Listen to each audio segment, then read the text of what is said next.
Hello, hello. Can you hear me? Yeah. Yep, there you go. All good.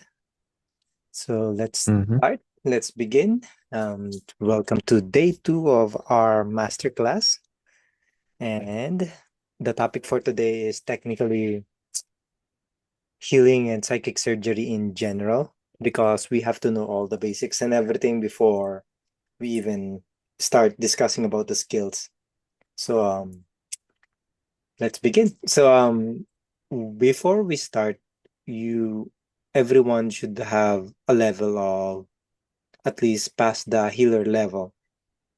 And if you haven't done so, then I'll give you all the steps. So the first one will be um is you have to have a source of energy.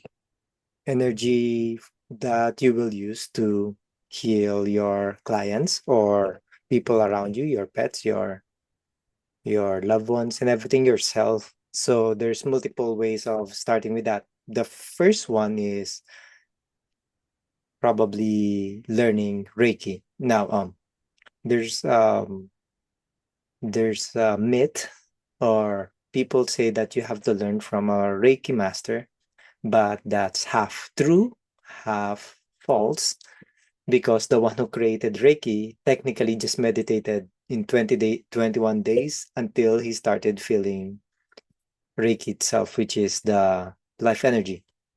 So, when I was awakened, I started doing my Reiki work on my own, and I have my guides with me, and I didn't expect it to appear like after 21 days.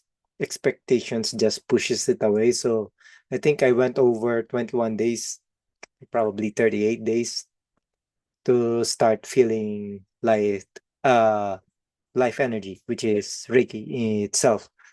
Then the next one will be you can borrow your purple flame from your purple flame angel, or normally it's from Saint Germain. When you borrow it, you just bathe yourself with it every day at most until you dealt with your what do you call this? The source of the issue technically. So it's like you're treating yourself until you find the root cause. Because without finding out the root cause, you won't be able to totally fix the issue. So there's that's the first two, which is Reiki, learn it, then borrow the purple flame from your purple flame angel or Saint Germain. The third one will be sun gazing. Why it's important? Because sun gazing lets you develop your what do you call this light quotient, the amount of light energy that you're absorbing, so that your body's vibration keep on increasing as your light quotient grows, and at as it vibrates higher, the more light you can hold, the more light you can send for another person or to yourself, the more you can channel.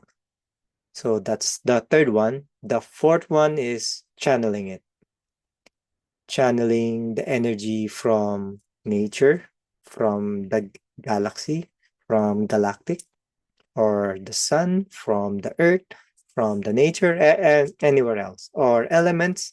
So you have channeling. You're like letting the energy go through you before you send it off to your patients.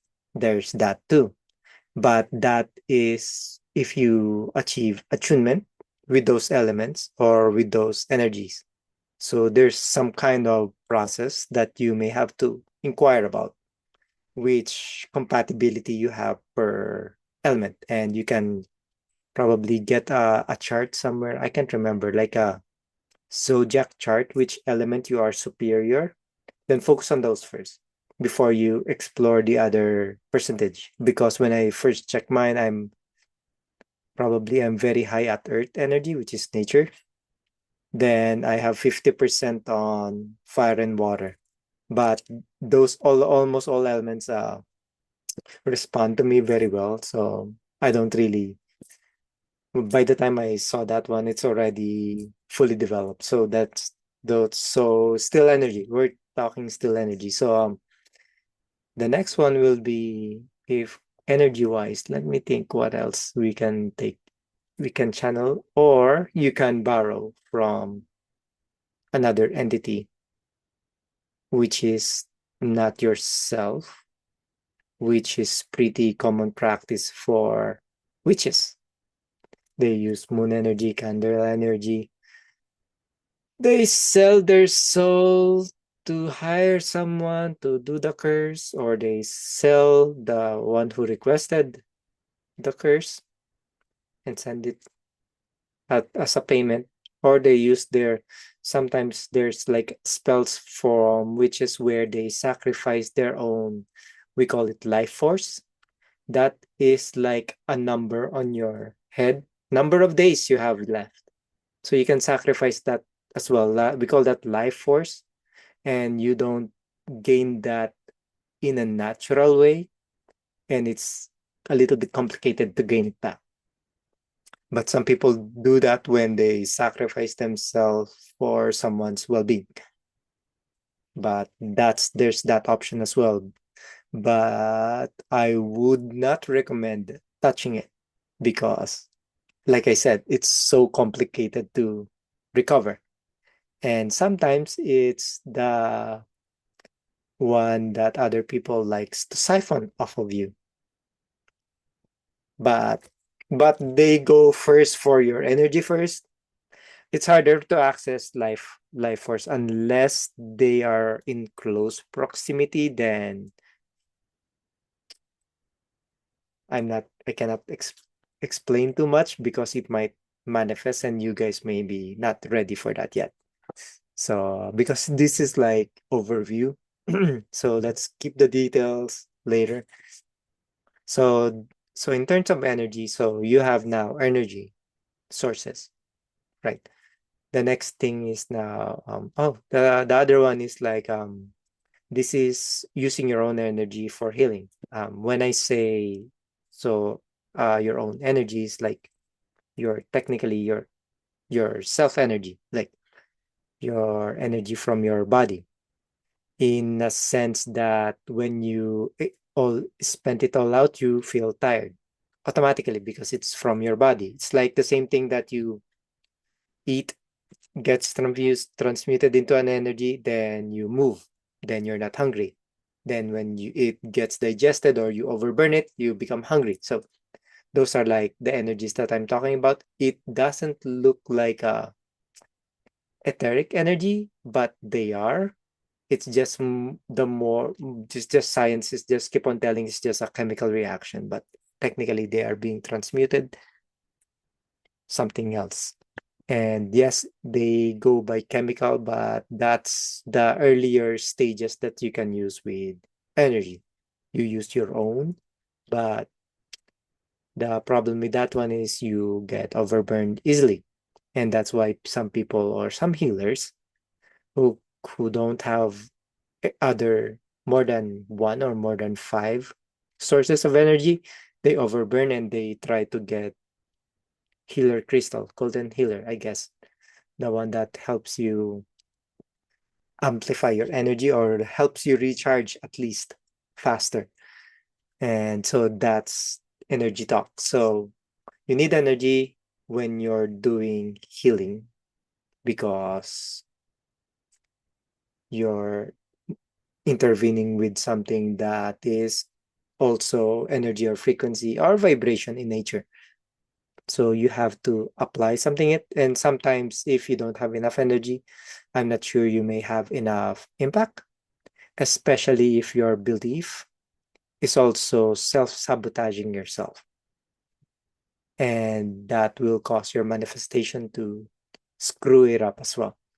So perception as well, because thoughts and emotions are energy as well. So those could affect your healing capabilities. Because if you don't believe what you're doing, then no one will believe you. The other one is that how do you say this? When you totally believe that you keep on, I mean, when you keep on doing something and it comes into a point that it becomes a habit, then it becomes totally you, and you're fully believing it and you're doing it every day to yourself. If you apply it to someone else, you will see the huge changes because they can feel your energy, your aura, that's your confidence. And you know it's working. And if there's gonna be something that's not working, then you will ask, why is it not working? There's probably some factor that I haven't seen yet. So that means you totally believe what you're doing, but there are just experience wise that you need to cover. So let's move on from energy. Now let's go to healing. So sometimes you can heal yourself, heal other people. When let's go back a little bit to Reiki. When I first started to do Reiki, I started to deal with my minor physical stuff. Like, let's say I have a headache, I push Reiki on my hands, grab the headache, blow it away. But that is me on the beginning. Then I got nagged by my Seraphim Yin Yang angel, which is very strict with energy. Then why did you throw it away? You just wasted it. So sometimes you can heal yourself, you can rebalance yourself, you rebalance your chakras.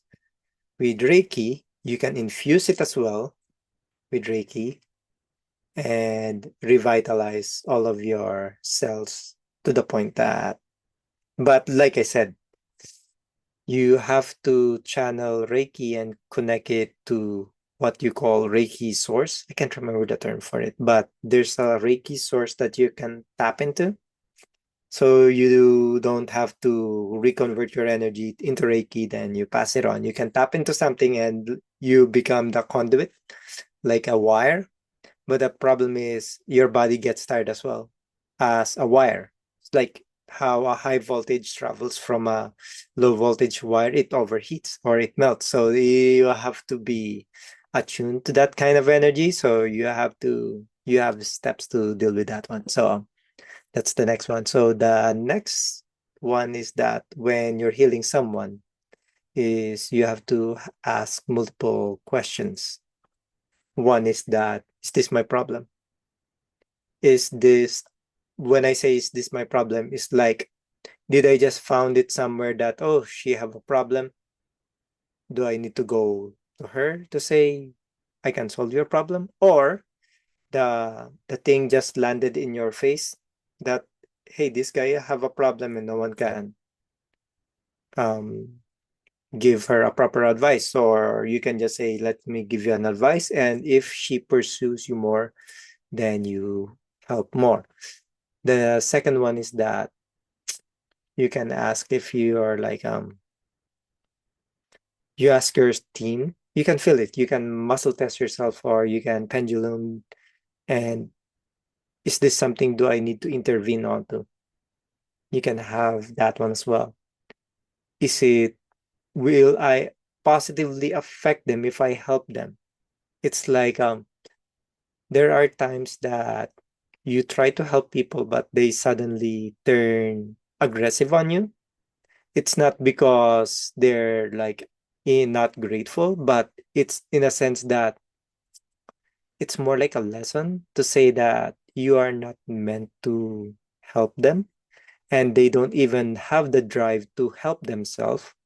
So that's why you couldn't help them, or your team let you get exposed to these kinds of people, that you should have to protect your what do you call this, boundaries. That sometimes you have, like, it's like business, like you have cold clients, you have warm clients, and you have hot clients, which is the one who's really needing help. And again, you have to ask why, how, when, what, to your team and to their team, if it's okay to intervene, or do I have to intervene in the team of, is it um is it okay to intervene? because sometimes some people have a nudge from their angels, then they ignore it, then they get a sucker punch, then they're already hitting the car crash or the axe or the tower moment, and they're still not listening. And their spirit team is like saying, you have to do this, and that's why your tower moment is coming in. And sometimes if someone intervenes or try to bypass that one, it may reoccur on them, on that person. You may solve it or ease it out, but since they didn't learn it, what they are supposed to learn, or there's either their lesson, soul contract, or whatever they need to learn to move forward on their next timeline, then it may reoccur. So if you see if you see tower moments or problems or issues as negative, then you're in the perspective of which is not in alignment of how these lessons are coming in. If you will be in a like probably mid-level of your awakening, problems are opportunities, and everything that pushes you to your vulnerable version is just pointing you to say that what else do I need to learn? What perceptions do I need to consider? You have to see everything in a positive way. One example, when I was developing anesthesia, half my face like felt like someone hit it with a metal bat. That's how painful it was. But I was almost holding it and I'm like rolling around my bed and everything. It's extreme pain, extreme pain. And you know what's on my mind? Turn off all the receptors, turn off, disconnect this, disconnect that. And for 3 hours, I was like doing that until I was like, huh. Now I started reviewing what did I do? What was effective? Which one is not? So, that's the thing about how I develop skills. I sometimes pre-test them or I test them to something else. It either comes to an astral testing or it comes to my physical reality, like anesthesia, which is the most painful skill that I have developed because it's like all my half my face like so painful that day. And I haven't felt something painful that I almost said I wanna die. To the point I'm into the edge that I said I wanna die, take me away, something like that. That's how painful it was. More worse than you're in an accident, your nerve gets disconnected and you say, "Oh, I have a big wound," but it's not painful. So there's that as well, right? So another more about is that you, other than interrogating your client about or your team about do you need to intervene, you have to ask the one that you're trying to heal if they give you consent to heal or to accept your healing or receive your healing. The other one is that you have to talk to their team as well if this healing is for them. Same thing with your talking to your team, talking to their team. And if they said just give what you can, then sometimes they will have a fever and when you give them your super high level healing, it just lower the temperature because they still need the fever to be, you know, probably they go home and they have to look like sick, really sick, so that it triggers a chain reaction from the people around them. Then suddenly they will get, oh, let's give put you to rest, something like that. So those are times that your healings will be bypassed or not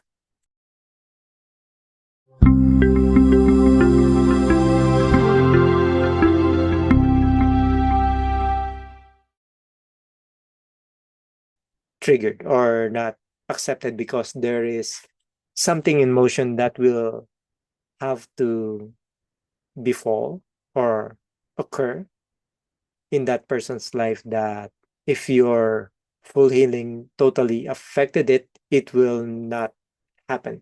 So cause and effect. So there's that one as well. So consent, do you have to intervene? And if they said no, then you can just say, I bless you with what you need in the now. That's it. That's the least you can do.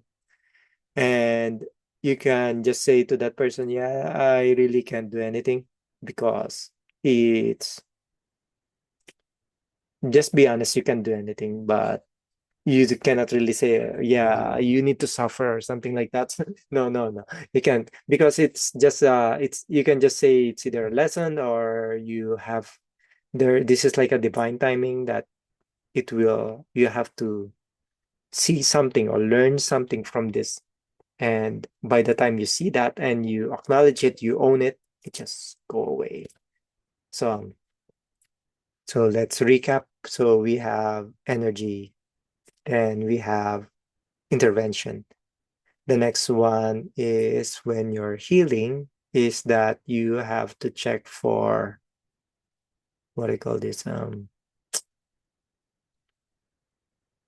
experience validation, or technically what I call this rating for the customer or the client. Let's say on your initial checking, you can rate how's your experience, like how is this trauma hampering your experience? Is it 9 to 10 that it's stopping you from performing your daily life? Is it 5 that you can still perform, but still it's an inconvenience, or 2 that you can just dodge it and it's not that critical? By then, you will realize how much urgent the need is. And then when you start healing them, you always have to, of course, some people just say, oh, I will heal you, I will balance your chakras and everything. But the thing is that if you don't deal with the root cause, it will just come back within 1 week, the next day, the next month, the next year, but you haven't dealt with the root cause. So sometimes they are addicted to what they are suffering from. So I think this is the first thing I ask my clients, like, are you willing to give up what's making you sick? It's sometimes it's sugar, sometimes it's no control of emotion, sometimes no control of thoughts, or sometimes it's an addiction from, because sometimes you have to survive in your environment, so you change yourself to match it so that you can fit in until you can go free. But the problem is sometimes you become addicted to it. And the thing that we always have to correct all the time is that your identity is not what you do, like your profession or like how what you achieved. Your identity is your core values, your inner child, your true self, your your inner self, technically, not the layers you build on top of it that makes you survive where you are at. But like I said, since people only realized it probably around 20s or 30s, they already put a lot of layers since 5 years old for them to survive. Because when you're 5 or 4, you're like a sponge. You keep on absorbing everything and you get programming from gestational, your environmental, societal, religion, you name it, politics, your parental, everything, even beliefs that your friends that you just hear sometimes, you when you say, probably that's true. Everything that you say true becomes a belief and it roots. So if you say you see a news and you agree with it and you find it entertaining, then you're saying yes to that one, to that truth. You're buying it. So that's how they get your consent. Love consent. That's how the external who bypass consent give you bypass your consent. They show you what they're doing or that what will they do, like the Simpsons or whatever, then it will just happen because you ignored it. That means you didn't deny it or you didn't rejected it. That means you have a half answer of that's fine. That's fine with me. Doesn't concern me. Just go ahead. That's what it means, right? If you see someone that is suddenly grabs um someone's pocket and or purse, then run away very fast and you couldn't even react to it, then it's okay for you to see that thing unless you start calling 911, something like this. So you have capacity to do something, but you don't, I'm not saying you chase that guy, but you have capacity to do something, right? To reject that reality. Same thing with what you have in the now, right? Sometimes people either choose peace or either choose what is right.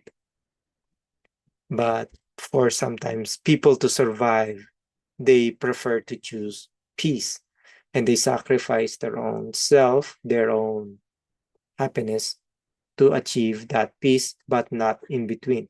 And some light workers, that's their primary lesson to be focusing on their inner peace. And some who are younger souls, they're focusing on compassion to the external. So different people, different level of consciousness depends on what purpose you are. So there's that as well. So I think we've moved away from the healing part. So let's go back to the healing part. But there's these key concepts that you have to reconsider because perspectives is very heavily needed for healers. If you want to go the healer or psychic surgery path, because psychic surgeons really dealt with deeper problems than a healer, because a healer can just say, I'm gonna use a pendulum, then I will just rebalance your chakra. Once this pendulum says yes, it's balanced. That means it's just confirmed. And some, I cannot say that. Okay. I was about to say something on how do you to work with pendulum with someone. How do you work? Because multiple people have modalities. You can use pendulum to heal someone. You can use music. You can use your Reiki. You can use all sorts of stuff. Depends on what you like. You are innately built on. So after, let me see, other problems that, so after you heal the person, so you have to manage your energy. Oh, before you, so you can manage your energy, then you have to deal with attunements and intervention protocols. But before you even start your session, you have to ground yourself.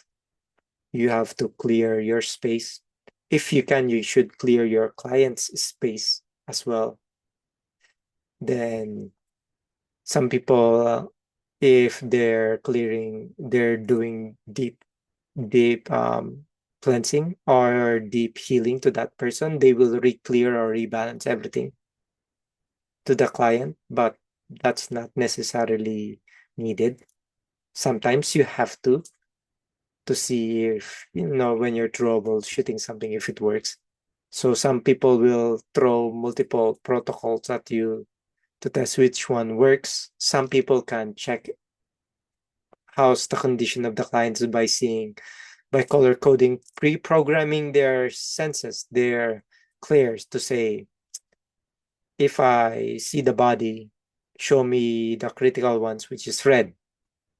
Show me which goods are yellow, or then the ones which is imbalanced as blue. So you can do that as well.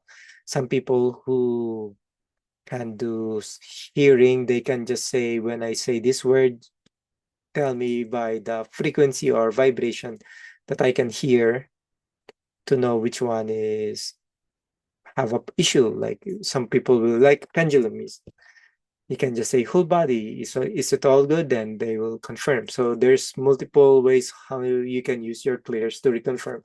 You can use muscle testing. You can use pendulum. You can use talking to your guide, talking to your body, talking to that person's body, talking to their cells, tissues, organs, everything. You can talk. Even the energy floating around, you can talk to it. As long as you are on that level that, oh, okay. You just say, go back. Let's go back. How can you talk to these kinds of energy? Your body can only perceive what its base vibration of in a lesson of telepathy that I keep on talking about. Your thoughts and feelings are higher energies or frequencies than your body, your physical body. And your physical body, because when you just started awakening, you can only just feel the 3D realm. But some of us who have awakened earlier since childhood and they didn't lose it or they didn't denied it, their body have a higher vibration.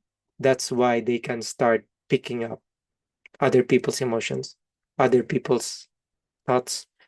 They can even see things that other people can't see, like ghosts or spirits or entities or elementals. So there's that because your body is on a higher level in a sense that you can start perceiving these elements because of your base level is higher. If you're an astral traveler, you will notice when you're beginning to get off your body, you will hear your body like low hum, like that.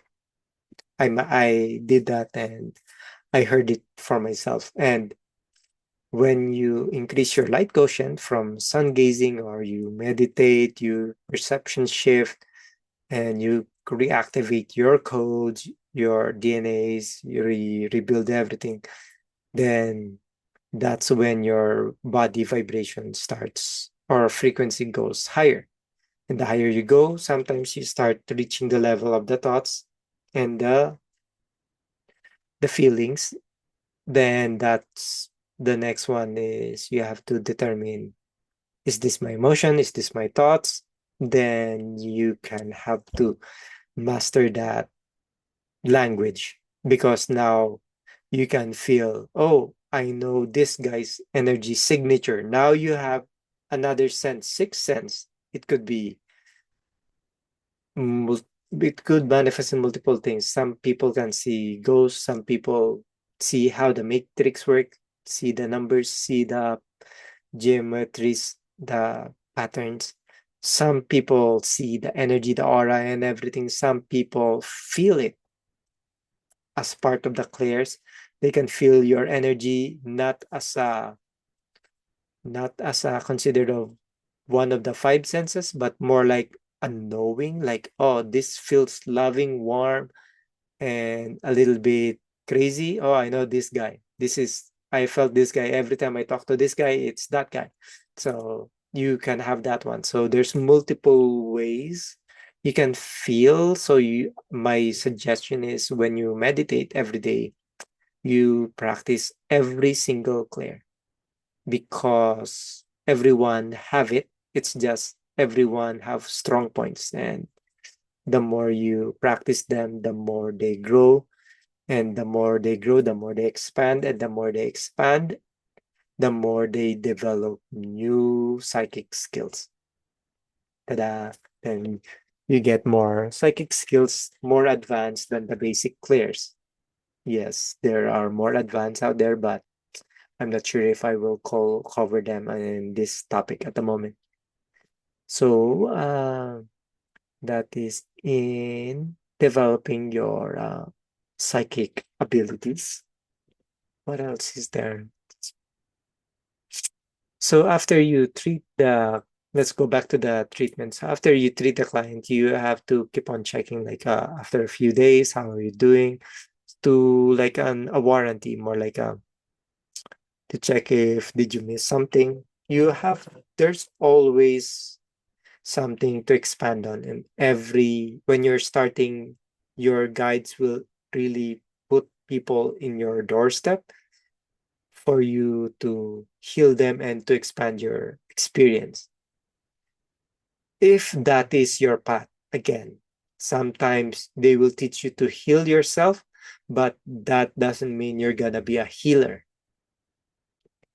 Sometimes you will do something else that they are saying this you should stay to your job. Sometimes you will trigger, oh, I suddenly start learning telekinesis for some reason. And how do I help deal with telekinesis? So now you're curious, why do I need to learn telekinesis? So you keep on practicing it, keep on practicing everything that you discover that is innate with yourself, because it doesn't appear there for no reason.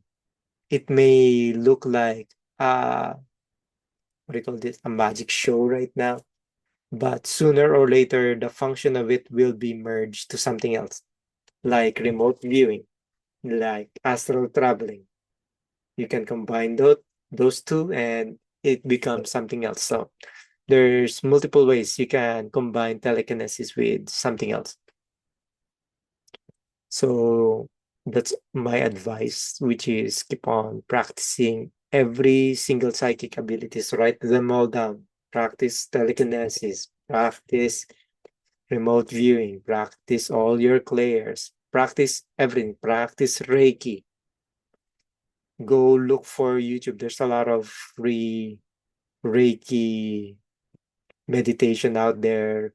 There's multiple ways to open your third eye, but like I said, if your bottom half, if you're still operating with 7 chakras, which is the older, your bottom below your heart chakra, the solar plexus, your root, your sacral chakra, if you're still imbalanced or not in your you haven't mastered those three, it's harder for you to go higher above the heart chakra, because though you need those three to totally in sync, align, and balance, and in high state for you to start bridging from the heart chakra above, because it's harder for you to access the higher chakras like your crown, your third eye, unless it's a lesson, and until you mastered your first three, which is like your creative energy, which is your sacral, your root, which is your instinct or survival, and your solar plexus, which is your confidence to yourself. So that's why there's a lot of topics about spirituality that, let's say, when you're on the root chakra, you have to like overcome your victim mentality, your mentality of lack, your like, and even this three is really hard because it's totally ingrained to you, but it depends on how strong you can or adapt, right? Let's say you just have to reword everything, like like I said, you can just say problems are opportunities. The more you repeat that one, the more it becomes really an opportunity. The more your brain rewires itself to see how can this problem, or you stop calling problems as opportunity. How can this opportunity help me ascend? Hmm. Now, or like let's say suddenly you started seeing your like girlfriend or boyfriend started arguing with you for no reason. You can step back before you react.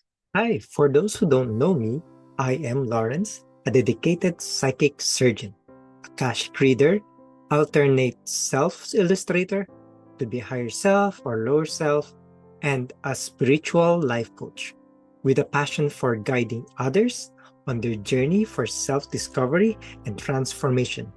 I awakened in 2023, and guided by a powerful spirit team, I have mastered and created over 2,000 skills with my team.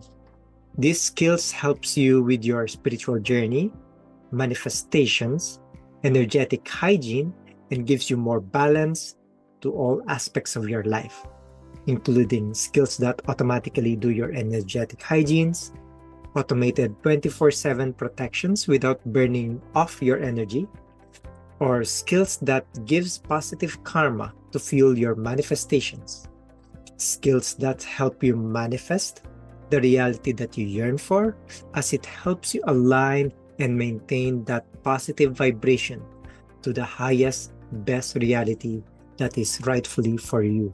So, if you are interested in psychic skill installations that is fully tested, you can find me at my Linktree account in my bio, or it's Linktree/Angelus Regalia. Again, it's Lawrence, and thank you.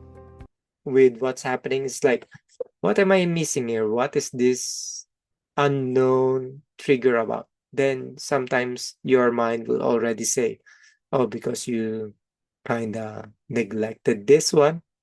Then you can start asking, so what should I do? What should I cover?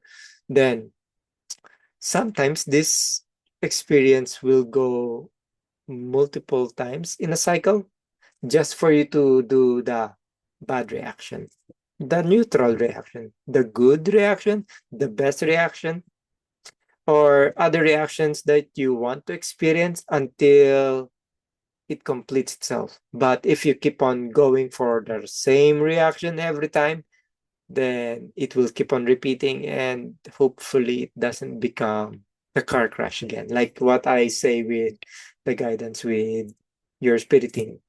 Sometimes if it's a lesson, it becomes a nudge, hey, do this. An elbow, hey, do this. Because you ask for the guidance. Or they get a sucker punch, do this.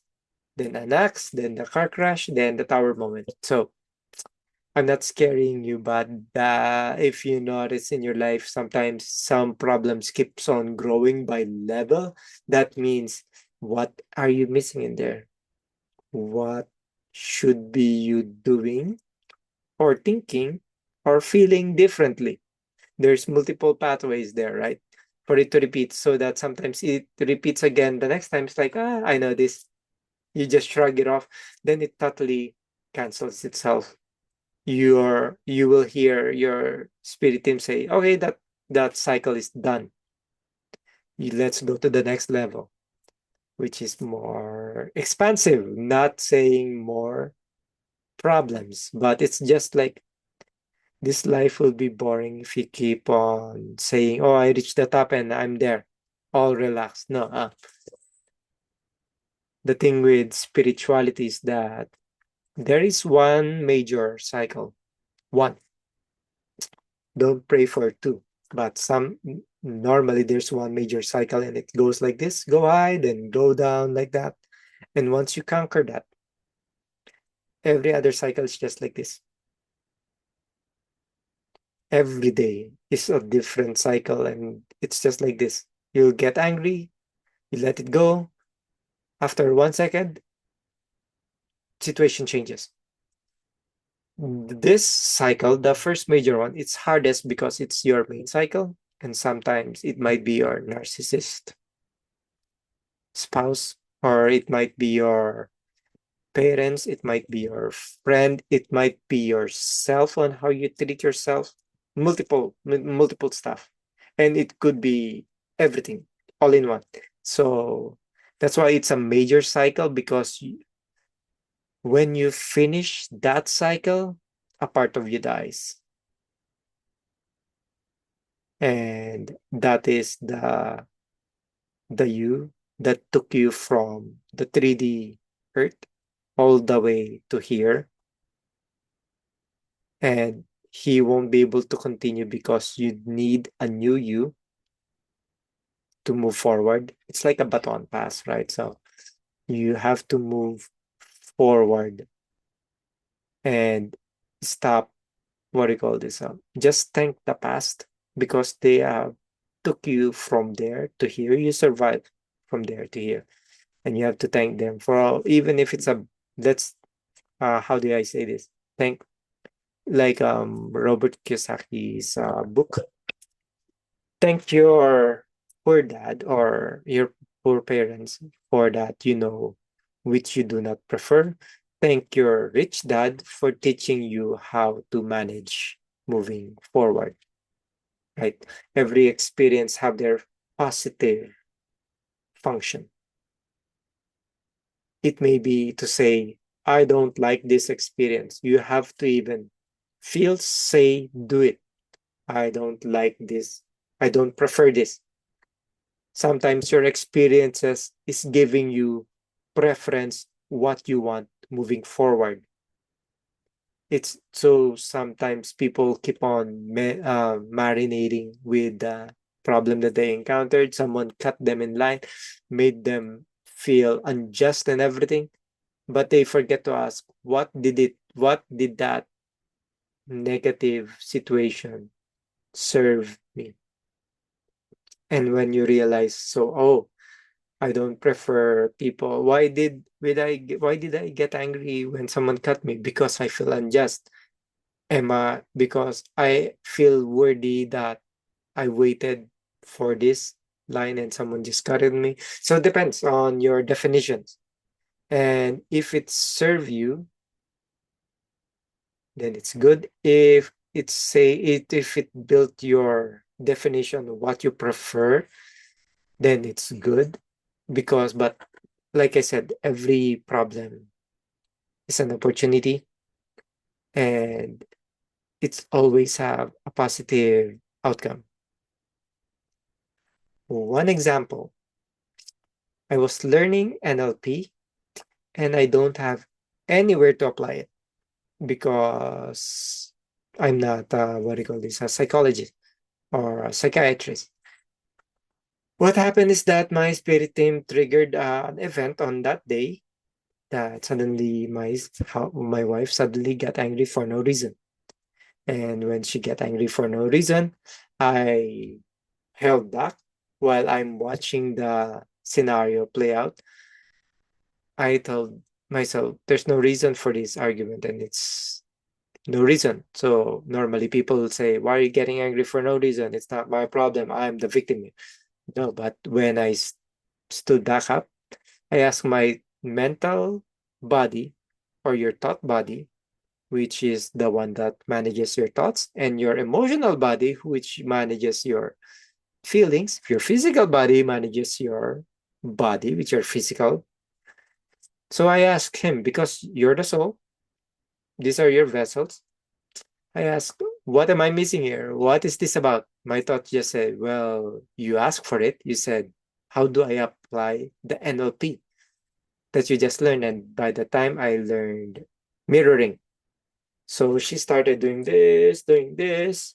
So I started mirroring that. I do this and I do that. So I do this, that when I started applying what I have learned.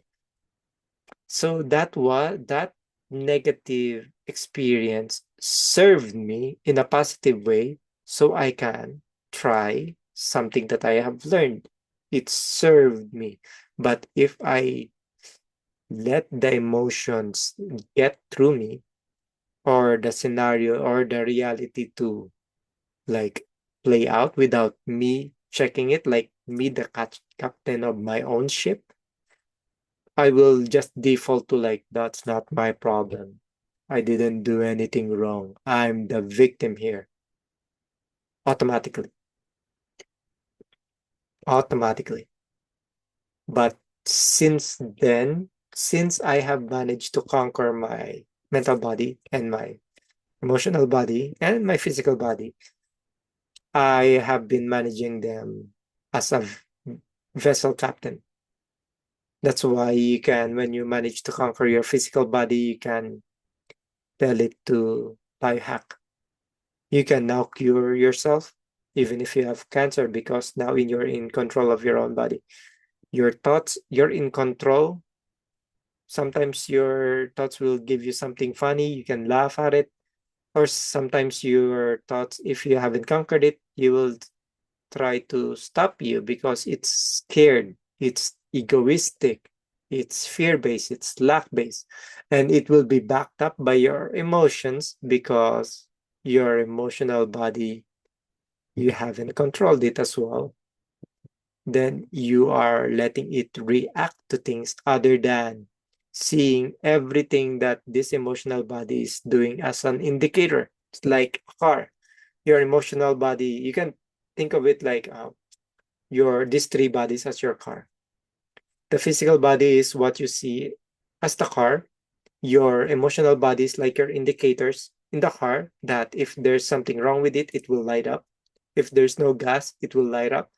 It will tell you something that it's not feeling something. If there's low pressure areas, the indicator for that low pressure will light up. Your thought body is your feedback when you're driving. So what you see from your window.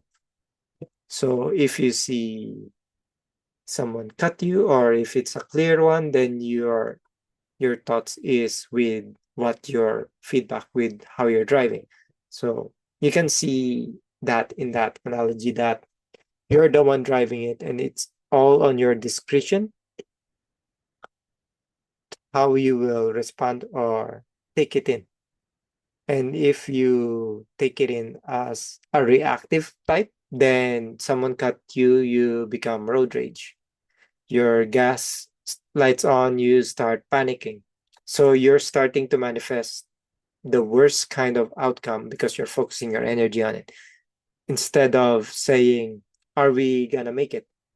Or should I stop here and start looking for a gas station and go near there and be calm that I'll make it. So when you start managing all of these bodies, the more you master yourself, the more you go over your heart chakra and you start mastering your voice, your knowing, your divine connection. Because you have to finish all the survival bottom, which is mostly 3D to go above, which is, 5D is just throat chakra, right? You have to be honest. That's why they said, that's why they said sometimes when you're starting to open your throat chakra, you have to be brutally honest. Brutally honest. And when you're developing your crown chakra, you have to be very genuine to yourself, like very authentic.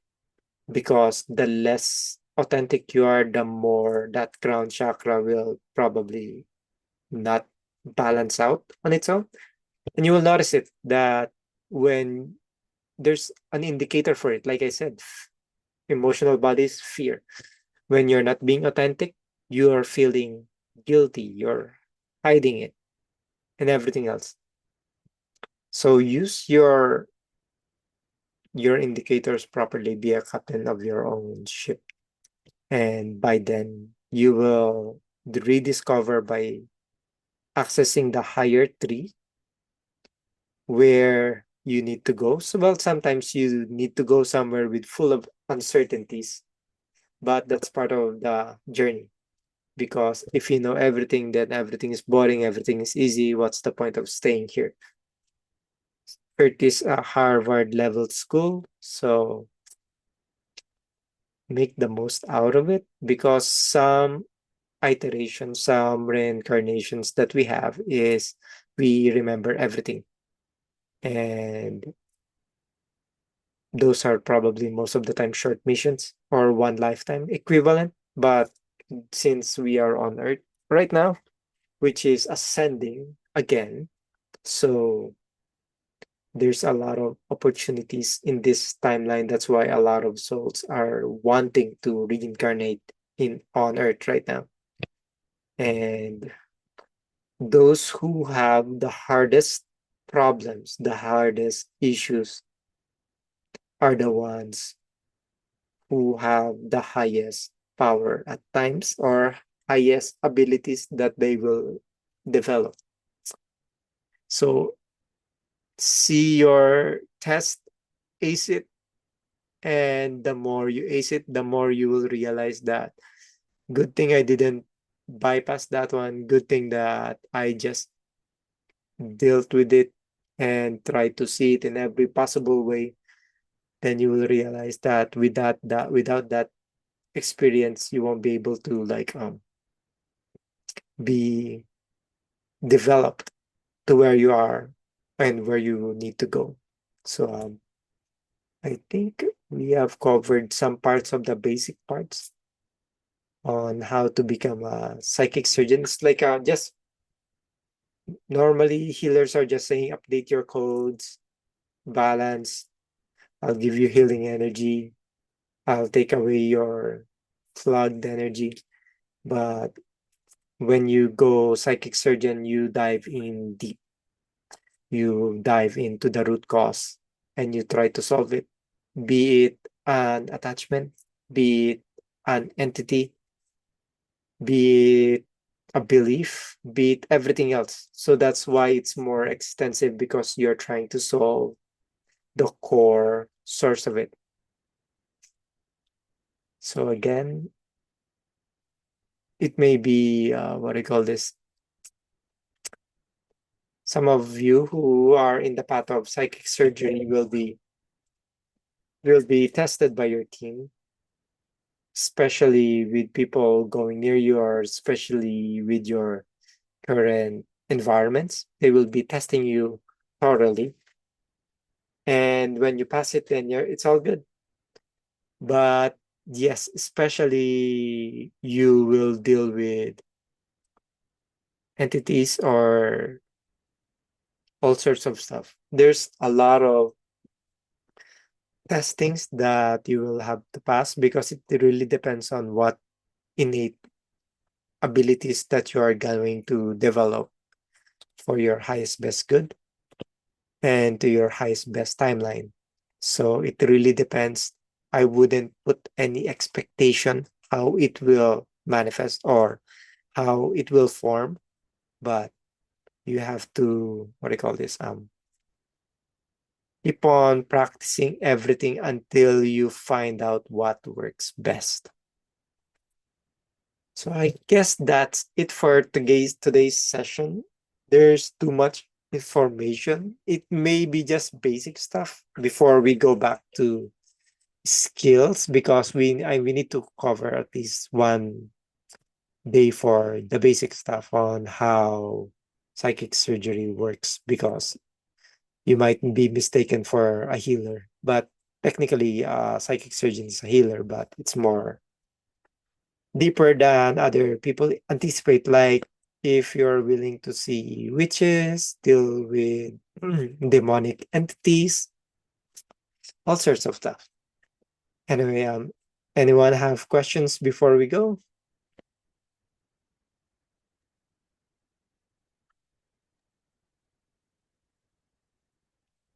Not really, man. Sorry?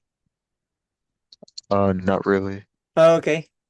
So Um, again, thank you for attending our day two masterclass. I think we will be starting with the prevention skills on the next few days. We will start covering the prevention skills and how to do them manually and experience.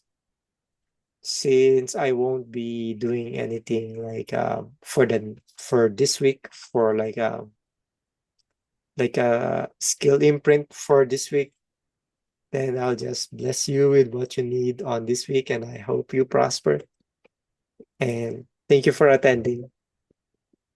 thank you. Bye.